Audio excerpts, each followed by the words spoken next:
kita harus mengakui keputusasaan umat Islam ini dan kesedihan umat Islam di mana-mana melihat kondisinya.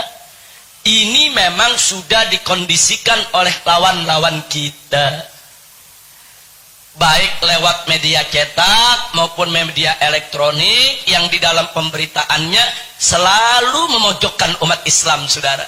Sampai akhirnya umat Islam percaya dengan kebohongan-kebohongan yang mereka buat.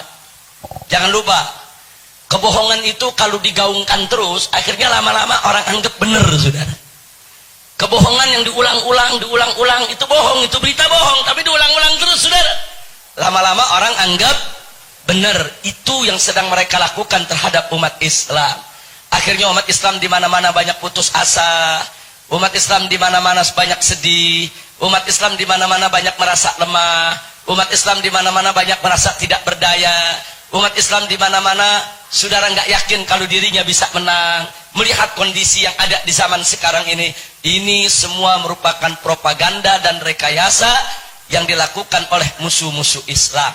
Saya berikan contoh yang enteng saja, saudara. Mari kita lihat bagaimana media membentuk frame pemberitaannya menyudutkan umat Islam tanpa umat Islam rasakan, saudara. Saya kasih contoh. Begitu malam takbiran, banyak masyarakat takbir keliling di kampung masing-masing, saudara. Itu kan untuk menunjukkan kebahagiaan mereka di malam takbiran. Tapi kemudian muncul di televisi berita. Apa beritanya? Saudara, beritanya jalan macet akibat takbiran. Itu beritanya tuh. Jadi beritanya bukan umat Islam bahagia malam takbiran, bukan. Beritanya bukan malam takbiran Allah disucikan, diagungkan, bukan.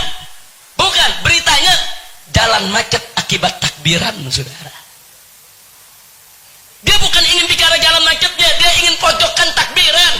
Takbiran itu cuma bikin macet jalanan, gak ada manfaatnya. Ini penghinaan yang kita nggak rasakan, saudara. Kita nonton beritanya kayaknya biasa-biasa saja, saudara. Itu menusuk Islam. Ini namanya frame kejahatan media, saudara. Nah, besoknya umat Islam sholat Id, saudara.